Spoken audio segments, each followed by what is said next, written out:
Put a finger down if you're on a 5th date with the guy and you guys know what date 5 means. So you have dinner and he's driving you guys home and things start to get a little frisky and his hands are on the wheel, but you decide to lean over and down and, you know. So he spends the night and he leaves the next morning and everything's fine, you think, but everything's not fine because he doesn't call you that day or the next day or the day after. He calls you on day 4 and he tells you that there's an emergency and you guys need to go to the emergency room and it's your fault. So you agree and you get in the car because he picks you up and you drive there in silence. Complete silence. And when you get there, there's this older, very affectionate lady that greets him at the door.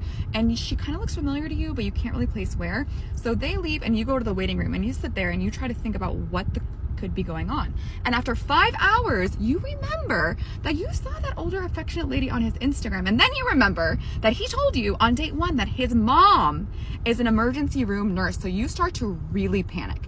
And eventually they come out and he half introduces you to her and she won't even look you in the eye. So when you guys get back in the car, you ask him, what the fuck is going on? And he stops and he looks at you and he tells you that the other night when you got that party started in the car, you must have had gum in your mouth.